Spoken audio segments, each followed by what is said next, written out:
Imagine standing in your own kitchen, right? And you are just watching your life's ambition literally catch fire. Oh, man. Yeah. I mean, black smoke is just billowing out of the oven. It's stinging your eyes, filling the whole house with this awful, acrid smell of burnt cocoa and charred dates. Not exactly the glorious entrepreneurial moment people picture. No, definitely not. Every ounce of anticipation you had for this moment, the moment your grand idea was finally supposed to become real, is currently just incinerating right in front of you. Right. And, most people would open the windows, clear the smoke, and take that disaster as a definitive sign from the universe to just stop, to go back to a normal job. Which is the logical reaction for most of us, honestly. Exactly. But today we are taking a deep dive into the exact psychological architecture of the people who see that smoke, clear the room, and immediately start mixing the next batch. Because that burnt batch in the kitchen, it's actually a threshold. Yeah. It is the literal border crossing between what we are calling the dream world and the real world. And it's a border most people never cross. Never. The staggering reality for you listening right now is that most ideas never even make it to the oven. They die in the mind. There is this concept we are exploring today from our source material that frames unfulfilled potential as the largest graveyard in human history. That is such a heavy visual. The largest graveyard. It really is. It's an invisible landscape, and it's just packed with unwritten books, businesses that never launched, scientific breakthroughs that were abandoned. Movements that just never materialized. Precisely. And that's what we're tackling today. Okay, let's unpack this because I really want to give you, the listener, a literal shortcut to understanding how to navigate your way out of that graveyard. A map, essentially. Yeah, exactly, a map. We are analyzing the life, the trajectory, and the specific operational framework of Nnaebue. And for context, Ike grew up in a village in southeastern Nigeria, faced just monumental hardships, and somehow engineered a path to becoming an internationally acclaimed filmmaker and entrepreneur. His trajectory is just wild. It is. His documentary, No U-Turn, earned a special mention at the Berlin International Film Festival, and he simultaneously built this highly successful whole food brand called G-Delight. Which, yeah, is the brand that started with that very real kitchen fire we were just talking about. Right, so he's lived this. And what makes his journey so valuable for us to analyze isn't just the success itself. It is the distillation of how it actually happened. Right, the mechanics of it. Yes, the mechanics. In his text, From Dream World to Real World, he has mapped out 10 distinct laws, these observable behavioral patterns that dictate how builders actually pull abstract ideas into physical reality. So this isn't just abstract philosophy or feel-good self-help. No, not at all. Whether you're looking at Walt Disney, Steve Jobs, or a young kid in Nigeria staring down a seemingly impossible path, the underlying framework of execution is shockingly similar. Well, let's start at the absolute origin point of any creation, then. Before we even get to the smoke in the kitchen, we really have to talk about the invisible realm of thought. The dream world. Yep. Exactly. The entire process kicks off with the first law, which is the principle of vision. Every tangible reality, from the smartphone you're listening to right now to the suspension bridge you drive over, it all begins as an electrical impulse in someone's brain. It starts as nothing. Right. Vision is the mental blueprint. It is the cognitive ability to see what just does not exist yet. But we really have to elevate how we define the word vision here, because people throw that word around so loosely. Oh, constantly. Vision is not passive observation. It is a highly active, metabolically expensive state of constructive imagination. Look at Buddha, for example. Massive African media entrepreneur. Exactly. When she looked at the global media landscape years ago, she didn't just passively think, I wish there were more African stories on television. Right. That's just a wish. That is merely a preference. Vision was her ability to mentally construct a global syndicated stage for African narrative that had absolutely no precedent at the time. She saw the infrastructure before the foundation was ever poured. Okay, but let me push back on this premise a little bit, or at least play devil's advocate for a moment.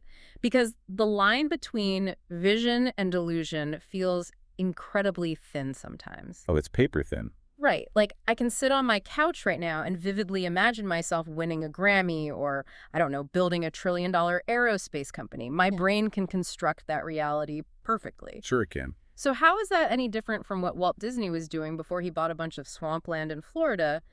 How do you practically distinguish vision from ordinary dopamine-fueled daydreaming? Well, that distinction is the cornerstone of this entire framework. Daydreaming is a closed-loop system. It is basically cognitive escapism. So it's just making yourself feel good in the moment. Exactly. Yeah. You imagine the Grammy, your brain gives you a little hit of dopamine, Yeah. and you feel satisfied. Yeah. It asks absolutely nothing of you. Uh, Vision, conversely, creates cognitive dissonance.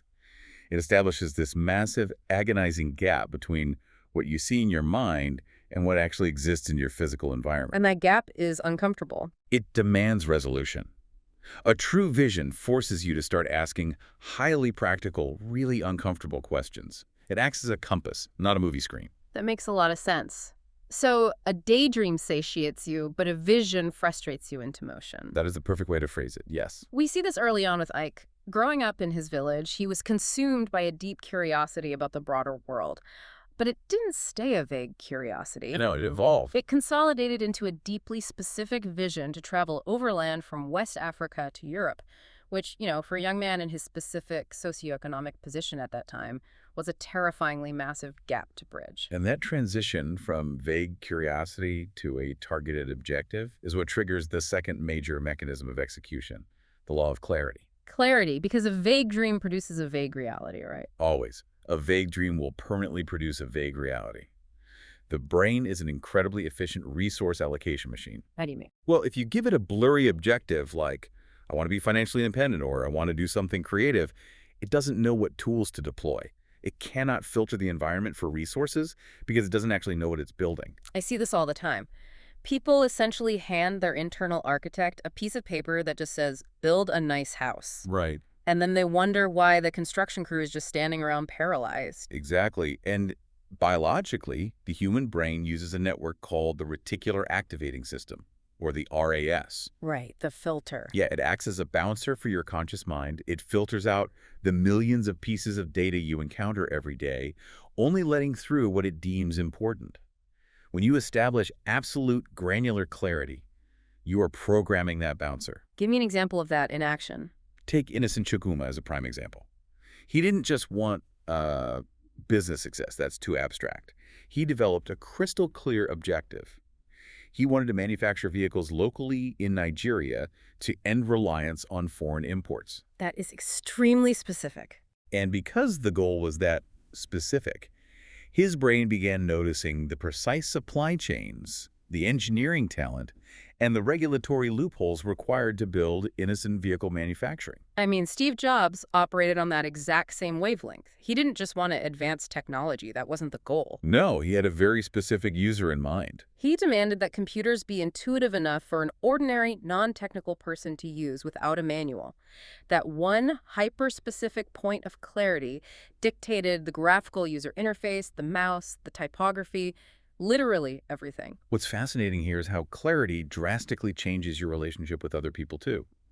Because humans are social builders. We cannot build empires alone. We need buy-in. Right. If you tell an investor or potential partner, hey, I want to tell interesting stories, they will nod politely and forget about you 5 minutes later. Because there's nothing for them to grab onto. Exactly. But look at how Ike's trajectory shifted. He had the memory of his failed overland journey. For years, it was just a vague desire to process that experience. Just a feeling, really. But the game completely changed the moment he formulated a highly specific question. He asked, what if I returned to that exact migration route with a camera and documented the people currently making the journey? Boom. The moment he articulated that, the fog lifted.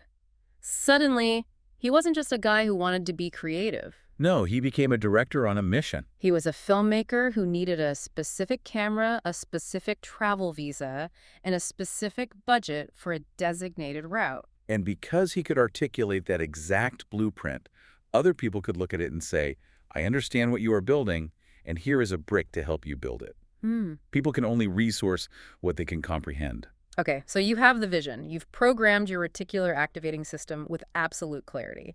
The invisible thought now has direction. The blueprint is drawn. Right, but knowing exactly how to build a house doesn't actually put a shovel in the dirt. You have to break ground. And this is where the psychology gets incredibly fraught. Because you have to cross the threshold of decision, which is law number 3. And we really need to be honest about what that word actually means, don't we? We do. We have to be ruthlessly honest about what the word decision means. It actually comes from the Latin word decidere, which literally means to cut off. Then cut off, wow. When you make a true decision, you are cutting off all other possibilities, including the possibility of retreat. Most people who think they have decided are actually just lingering in a state of heavy consideration. They're just hovering in the waiting room. Exactly. They're waiting for interest rates to drop, or waiting to finish one more certification, or waiting for an authority figure to give them permission. Because lingering feels productive. It feels like you're doing something. But a decision is usually an incredibly private, almost silent internal pivot. It's a mental shift. It is the exact second you stop hoping a thing will happen and commit the entirety of your will to making it happen. Consider Oprah Winfrey's early career. Oh, that's a great example. She faced brutal criticism about her appearance, her style, her emotional delivery on the news. She could have spent decades trying to incrementally mold herself to fit the existing rigid structures of 1980s television broadcasting. Trying to play their game. Right. Instead, she made a definitive internal decision to build her own structure. That single pivot led to the creation of Harpo Studios and entirely shifted the paradigm of daytime television. We see that same internal severance with Cosmas Maduka, too. I mean, he started as a deeply impoverished apprentice trader in Nigeria. He had nothing. Literally zero capital. He had lost his father. By every conventional metric, he should have waited. He should have spent 20 years just saving up to minimize his downside. Which is what everyone probably told him to do. Absolutely. But he made the absolute decision to launch his own enterprise with whatever meager resources he had at that exact moment. That refusal to wait is what ultimately compounded into the Coscaris Group, which is a multi-million-dollar conglomerate. Returning to Ike, the creation of his documentary No U-Turn hinged entirely on this law. Because having the idea wasn't enough. Having the clarity to return to the migration route meant nothing until he made the irrevocable decision to buy the ticket and pack the gear. And he did that, fully knowing the physical danger and emotional toll that lay ahead. So what does this all mean for you listening right now? I think the hardest diagnostic test to run on yourself is figuring out if you've actually decided or if you're just aggressively pondering. Aggressively pondering is a great phrase for it. It's what so many of us do. The shift seems to happen when your internal monologue changes from, should I do this, to, how am I going to survive doing this? You cross an invisible psychological boundary. You burn the boats. But here is the massive trap awaiting you right on the other side of that boundary. The moment you decide to act, your brain panics and demands perfection.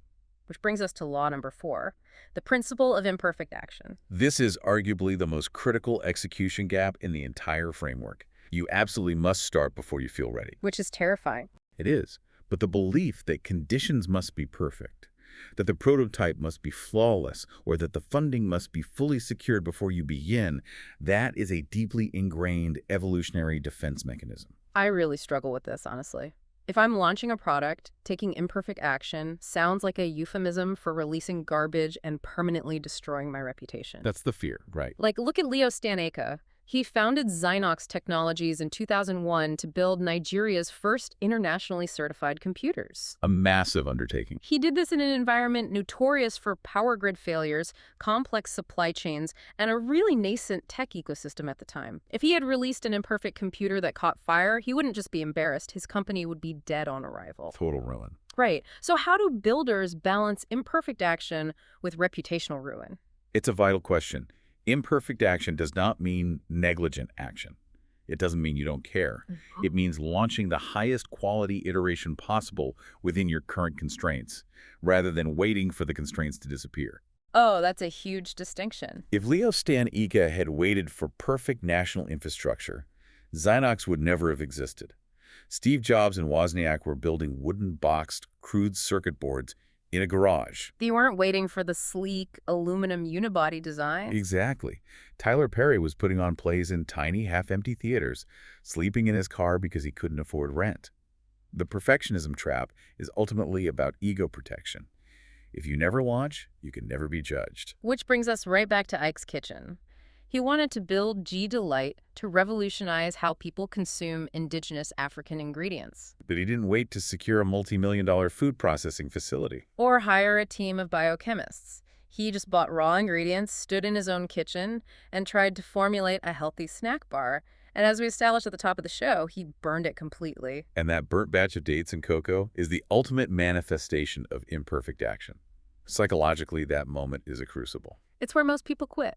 Because the pristine, flawless dream you held in your mind has just collided violently with physical reality, and physical reality won. This is the exact moment the graveyard of potential claims another victim, because the amateur says, well, I knew I wasn't cut out for this. But the builder realizes that failure is just data. Precisely. You need the ugly, burnt, messy thing to exist in the physical world so you have something to iterate on. You cannot edit a blank page. Right. You cannot improve a recipe that only exists in your imagination.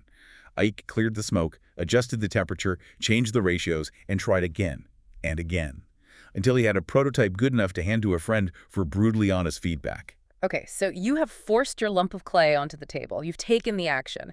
But the universe doesn't generally applaud you for your effort right away. Rarely. Taking that imperfect action exposes you to real, tangible jeopardy. And this is where the journey tests the absolute mettle of the builder. It demands law 5 and 6, courage and persistence. Because every single dream demands a tariff. When your idea is safely tucked away in the dream world, it costs you nothing. It's free to dream. There is no public humiliation, no bankruptcy, no exhausted nights. But pulling it across the border requires paying the toll, and the currency of that toll is risk. Here's where it gets really interesting, because the source material uses a childhood story from Ike's life that perfectly encapsulates how humans miscalculate risk. Oh, the tree story. Yes, the story of the Utaka tree. In his village, the seeds of the Utaka tree were highly prized for traditional cooking. Now, the tree itself is massive, with these incredibly tall, thin, fragile branches. Very dangerous to climb. Extremely dangerous. So most of the kids in the village operated on a low-risk, low-reward model. They would gather safely on the ground and simply wait for the pods to dry up, split open, and fall naturally. It's just waiting. Yeah, and then they would scramble in the dirt, fighting each other over whatever scraps happened to drop. Which, if you think about it, is a devastatingly accurate metaphor for how the vast majority of society approaches economic and creative opportunity. It really is. Waiting in absolute safety for the establishment to drop a few crumbs, and then fiercely competing with everyone else for the leftovers. But young Ike looked at the dynamics of that tree and realized the math just didn't make sense. He didn't want the leftovers. So he strapped a machete to himself and started climbing. Which terrified everyone. The villagers were screaming at him to come down. They were calling him reckless. One snapped branch meant a catastrophic fall, but he climbed to the very top, navigated the fragile canopy, and physically cut down massive clusters of pods. He took the risk. By taking on the acute physical risk, he bypassed the competition entirely and secured a massive harvest. The brilliance of that story is that it redefines courage for us. The villagers thought courage meant not being afraid. But Ike was absolutely terrified up in that canopy. Anyone would be. Right. Courage isn't the absence of fear. It is the willingness to calculate that the reward of the harvest is worth the terror of the climb. Look at Elon Musk in the early 2000s. Paying the ultimate toll. He poured almost his entire liquid fortune from the sale of PayPal into SpaceX and Tesla simultaneously. Both companies were teetering on the edge of bankruptcy. He was sleeping on the factory floor. He faced profound public mockery from aerospace veterans who said he was crazy. He didn't do it because he was immune to the stress. He did it because the vision demanded the risk. You have to pay the toll. But let's say you pay it. You take the risk, you launch the company, you release the film. What nobody warns you about is the emotional hangover that follows. The adrenaline inevitably fades. Then you enter the slog, which introduces law number 6, the principle of persistence. Because once you act, systemic resistance is a mathematical certainty. It is guaranteed. Progress will grind to a halt, capital will dry up, friends will subtly suggest you get a stable job. We all know the mythology of J.K. Rowling's Harry Potter manuscript being rejected by a dozen publishers. Sure, it's a famous story. But think about the psychological weight of that in real time. It wasn't a quick 30-second montage in a movie. It was months and months of silence, opening mail to find form rejections while living in near poverty. Every day waking up to another no. Or look at Strive Masayiwa in Zimbabwe. He had the vision to launch a mobile telecom network, Econet Wireless. He didn't just face market competition. He faced a state monopoly that actively tried to destroy his initiative. The government was against him. He spent 5 years locked in grueling, expensive, exhausting legal battles just to get the license to operate. 5 years of bleeding capital with zero guarantee of success. That period is often called the trough of sorrow. And what separates builders from dreamers is how they interpret that trough. How so? The dreamer views resistance as a sign from the universe that they should quit. The builder views resistance as friction, which is simply a physical byproduct of moving forward. Ike attributes his own deep well of persistence to a childhood tragedy. He lost his father at a very young age, which instantly thrust heavy adult responsibilities onto his shoulders. It forced him to grow up incredibly fast. It robbed him of a carefree childhood, but it forged this ironclad resilience.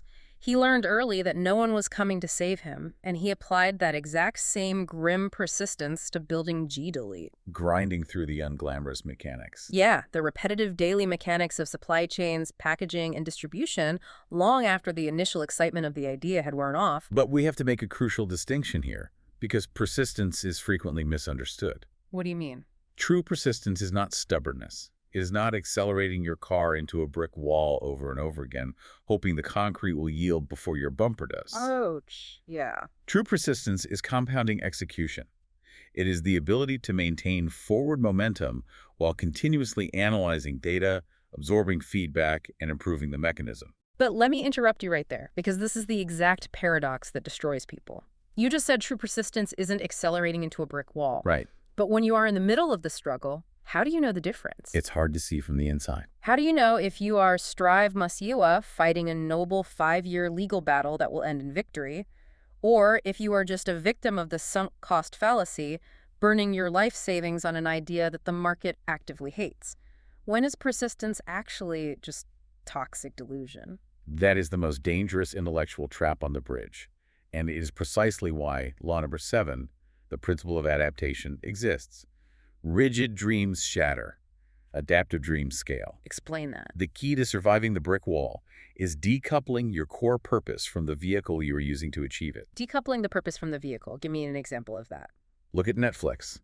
In the early 2000s, their vehicle was mailing physical DVDs in little red envelopes. That was their entire operational model. I remember those envelopes. But their core purpose was delivering frictionless entertainment into people's living rooms. When broadband internet began to proliferate, the DVD vehicle became an incredibly inefficient way to achieve that purpose. So they hit a wall. If they had stubbornly persisted in optimizing their DVD mailing system, they would have driven right off the cliff alongside Blockbuster. Instead, they ruthlessly abandoned the vehicle while doubling down on the purpose. They adapted into streaming. Innocent Chukwuma executed that exact same maneuver. I mean, he didn't magically start out as a massive automobile manufacturer. No, not at all. His initial vehicle was treating motorcycle spare parts. As he learned the market, he adapted the vehicle to assembling entire motorcycles. Once he mastered that, he adapted the vehicle again to full-scale car manufacturing. And this brings us to one of the most profound pivots in Ike's own life. We talked earlier about his grand vision to travel overland to Europe. The dangerous route. He took the immense risk. He made the grueling journey across the continent, and he failed. He ended up stranded. The physical journey was terminated. By every traditional metric of success, that dream was dead. The psychological devastation of that must have been crushing. All that risk, all that courage, resulting in a dead end. But years later, he engaged in a masterful act of adaptation. He realized that the core purpose of his journey wasn't necessarily changing his geographic coordinates. What was it then? It was a deep exploration of the human condition, of ambition, of survival. So he abandoned the vehicle of being a physical migrant, and he adopted a new vehicle, documentary filmmaking. He went back. He returned to that exact same route with a camera. The failed physical journey was alchemized into the wildly successful documentary No U-Turn. The dream didn't die in the graveyard, just demanded a new body. That reframing is incredible. It implies that failure isn't a verdict, it's just aggressive feedback. Aggressive feedback, I like that. But as you adapt your vehicle, how do you ensure it's heading in a direction that actually matters? Because I can adapt my failed business into a new business, but if nobody cares about it, I'm just failing in a new way. Which transitions us perfectly to law number 8, the physics of value creation.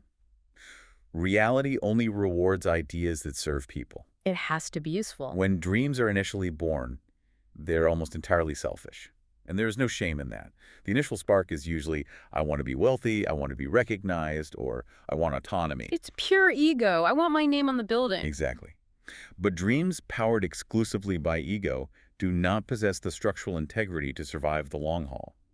The real world is a marketplace of utility. It demands something in return. To get the world to support your dream must eventually pivot outward to solve a problem or fulfill a deep human need.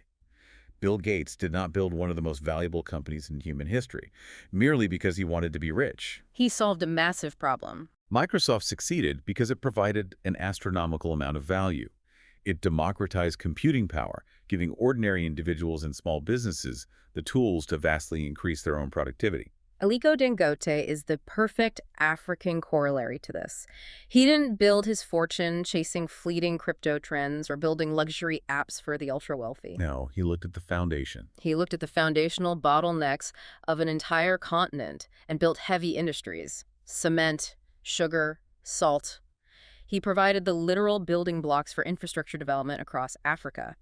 Because the value he provided was so foundational, the scale of his success became astronomical. We see this exact evolution from ego to service in the maturation of G. Delight too. How so? It began as Ike's personal desire to build a business and experiment in his kitchen. But as it evolved, a deeper, incredibly powerful purpose emerged. He realized that rapid urbanization was causing people to abandon highly nutritious traditional foods for heavily processed alternatives. A real public health issue. G. Delight adapted into a vehicle for cultural preservation and public health. By formulating convenient, modern snacks, utilizing indigenous dates, cocoa, and groundnuts, he wasn't just selling a product. He was solving a nutritional deficit.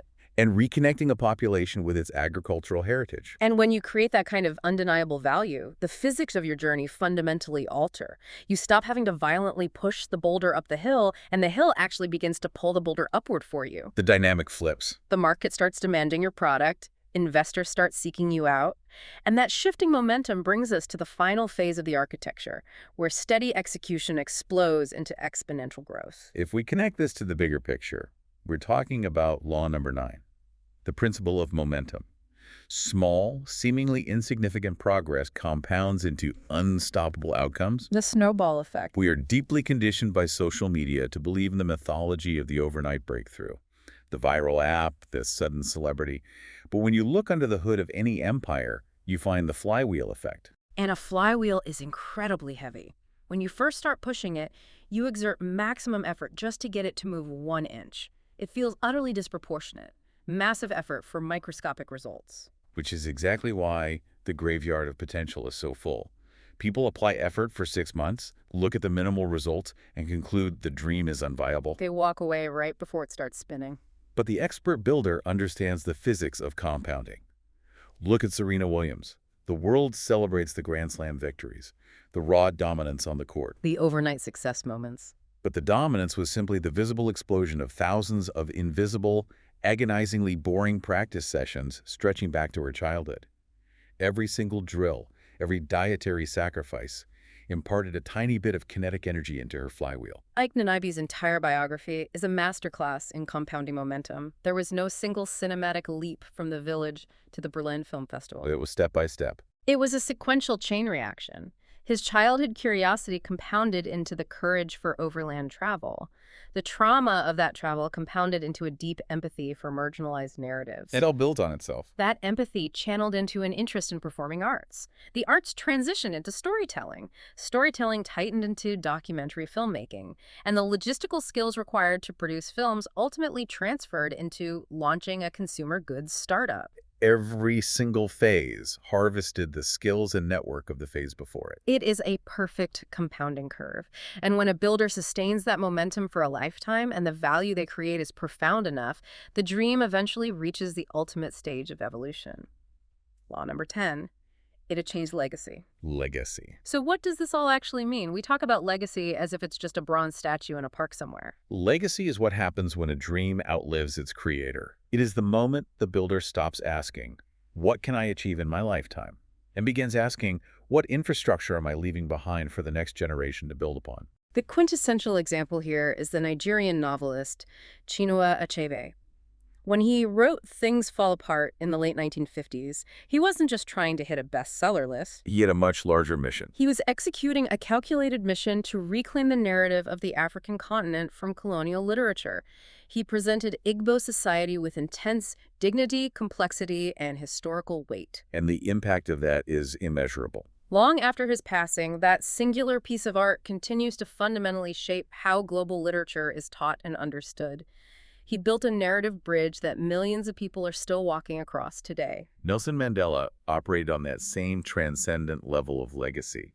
His vision in that prison cell wasn't merely securing his own He release. was so much bigger than himself. He was mentally architecting a framework for justice, truth, and reconciliation that could somehow hold a deeply fractured nation together without triggering a civil war.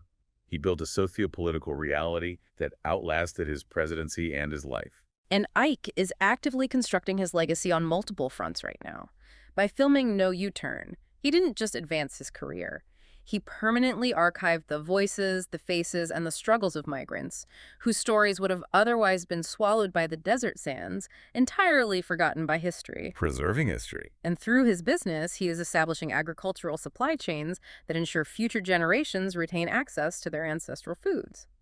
But I think it is absolutely critical to demystify legacy before we close today. The great danger of talking about Mandela or Nnaebue is that the listener thinks legacy is reserved exclusively for global icons. That it's out of reach for normal people. Exactly. Legacy is simply the long shadow cast by meaningful work. It is the public school teacher who alters the trajectory of a struggling student's life, creating generational ripples. Absolutely. It is the local entrepreneur who builds a stable business that anchors a neighborhood economy for 50 years. It is the parent who deliberately breaks a cycle of generational trauma. Legacy is any dream that serves the future. We have covered immense ground today.